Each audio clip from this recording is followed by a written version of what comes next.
Você já se perguntou por que Jesus realmente desceu ao inferno após sua morte na cruz? Esse é um dos mistérios mais profundos e menos entendidos da fé cristã, e hoje vamos revelar a verdade por trás desse evento que mudou tudo. Não foi derrota, mas uma conquista tão poderosa que ecoa até hoje. Aqui, você vai descobrir por que essa descida é a prova do amor incomparável de Cristo, da sua vitória absoluta sobre a morte e das trevas. Cada detalhe dessa jornada traz uma mensagem de esperança que pode transformar sua vida. Antes de mergulharmos nesse assunto incrível, já deixe o seu like para fortalecer nosso canal e ajudar mais pessoas a conhecerem essa revelação. E fique comigo até o final, porque cada palavra, cada explicação, é essencial para que você compreenda completamente a grandeza desse mistério. Entender essa verdade não é apenas questão de conhecimento, é entender como a vitória de Jesus impacta diretamente a nossa fé e a nossa esperança no presente. Então, prepare-se para uma viagem profunda e reveladora, porque quando conhecemos o que Jesus fez nas profundezas do inferno, nossa confiança em Deus se torna ainda mais forte e nossa fé, inabalável. Vamos juntos desvendar esse mistério. Quando Jesus entregou seu último suspiro na cruz, o mundo mergulhou em um silêncio solene, como se a criação contivesse o fôlego diante de um mistério eterno. O véu do templo rasgou-se de alto a baixo, e a terra tremeu, sinalizando que algo muito maior que a morte havia acabado de acontecer. Aquele aparente fim era, na verdade, o início de uma jornada que olhos humanos não poderiam ver, mas que mudaria o destino da humanidade para sempre. Jesus, o Filho de Deus, não foi derrotado pela morte, ele a atravessou. Seu espírito desceu ao Sheol, o lugar dos mortos, não em fraqueza, mas com autoridade celestial.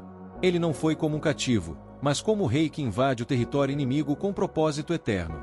As sombras do Sheol, o local onde os antigos aguardavam, foram rasgadas pela luz da presença de Cristo. Lá, entre espíritos que estavam sob a antiga aliança, homens e mulheres que viveram com fé, mas sem a plena revelação da salvação, Jesus proclamou que o tempo da redenção havia chegado. Ele não desceu em silêncio, mas com a voz do Cordeiro vitorioso, ecoando pelas regiões sombrias uma mensagem de libertação. O que para muitos era um mistério, agora se cumpria diante dos olhos dos anjos e dos próprios demônios. O Messias havia vencido. Ele anunciava que a justiça de Deus fora satisfeita e que o plano divino, traçado desde antes da fundação do mundo, estava sendo executado com precisão absoluta. A descida de Cristo às profundezas não foi um detalhe oculto, foi parte essencial de sua missão. Ele penetrou no mais escuro abismo para que ninguém jamais dissesse que esteve fora de seu alcance. A luz entrou nas trevas, e as trevas não prevaleceram. A libertação dos cativos do passado era apenas o início. Ali começava o caminho que culminaria em sua ressurreição gloriosa. Quando Jesus voltou à vida, não voltou sozinho, voltou com as chaves da morte e do inferno em suas mãos. E com elas, abriu caminho para que todo aquele que crê possa, um dia, atravessar a morte não com temor, mas com esperança, sabendo que o Rei já esteve lá, e venceu. As palavras do apóstolo Pedro em sua primeira carta revelam uma dimensão profunda e muitas vezes esquecida da missão de Cristo. Ele pregou aos espíritos em prisão, 1 Pedro 3:19. Essa breve menção abre uma janela para um mistério celestial que ecoa pelas eras. Após sua morte, Jesus não permaneceu inerte no túmulo. Ele desceu às regiões mais sombrias, onde os espíritos aguardavam sob juízo. Mas sua mensagem ali não era de condenação, tampouco um convite ao arrependimento. Era uma proclamação majestosa de vitória. Diante de entidades espirituais e das forças do mal, Cristo anunciou que a redenção havia sido plenamente consumada na cruz. Não havia mais dívida, não havia mais acusação. Ele havia vencido. Alguns teólogos veem essa pregação como o momento em que Jesus expôs publicamente a derrota dos poderes que por séculos haviam oprimido a humanidade. A cruz, que aos olhos humanos parecia fracasso, fora na verdade um golpe mortal contra o império das trevas. E foi justamente no domínio do inimigo que Cristo selou sua conquista. Ao descer, ele não apenas venceu, ele expôs, humilhou e desarmou as forças espirituais do mal. Tomou para si as chaves da morte e do Hades, como afirma o livro do Apocalipse, 1:18.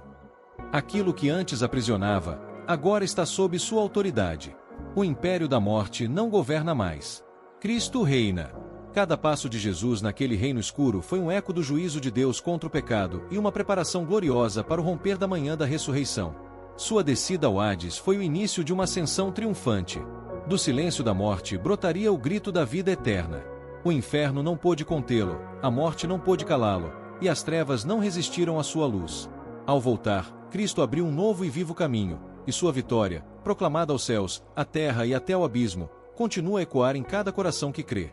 Entre todos os mistérios que envolvem a paixão de Cristo, talvez o mais profundo seja sua total identificação com a humanidade caída. Jesus não veio apenas para ensinar ou curar, ele veio para carregar, em si mesmo, o peso completo da nossa condição. Ao morrer na cruz, ele tomou sobre si os pecados do mundo, mas foi além, desceu às profundezas do inferno, simbolizando que percorreu até o último limite da separação que o pecado produz. Ali, no lugar mais escuro, onde a dor e o abandono pareciam definitivos, ele foi presença divina. Sua descida não foi sinal de fraqueza, mas prova de amor. Um amor que não recua diante do abismo. Sua descida não foi sinal de fraqueza, mas prova de amor, um amor que não recua diante do abismo. E é justamente nesse abismo que a presença de Cristo revela algo extraordinário. A presença de Cristo no inferno revela que não há lugar inalcançável para Deus. Nenhuma alma está fora de seu alcance, nenhum sofrimento é ignorado, nenhuma escuridão é densa demais para sua luz. Ele foi onde ninguém mais poderia ir, e voltou triunfante. O inferno, por séculos temido como o fim absoluto, se viu invadido pelo Autor da vida. E naquela invasão divina, o símbolo da condenação foi transformado em sinal de redenção. Jesus não apenas enfrentou a morte, ele a venceu por completo, de dentro para fora. Ao ressurgir, não voltou como mártir, mas como rei, com autoridade sobre o céu, a terra e os domínios abaixo da terra. Essa vitória cósmica não foi um evento isolado, mas parte de um plano eterno e perfeito. Essa jornada não foi acidental. Foi parte do plano perfeito de Deus para restaurar tudo o que havia sido perdido. Ao descer ao inferno, Cristo selou a certeza de que nenhum fiel será deixado para trás. Sua vitória não é apenas sobre a morte física, mas sobre todo o distanciamento espiritual que o pecado causou entre o homem e Deus. A esperança dos que creem está firmada nesse ato grandioso. Jesus foi até onde ninguém jamais ousou ir, para que agora, nenhum de nós precise temer as trevas. Sua ida ao inferno foi, na verdade, um passo na direção da glória, e a garantia de que a luz sempre prevalecerá. Obrigado por assistir até aqui. Compartilhe este vídeo para que mais pessoas possam entender essa poderosa verdade que fortalece a fé e traz esperança. Não guarde essa luz só para você. Aproveite e clique no vídeo que vai aparecer na tela para continuar essa jornada incrível.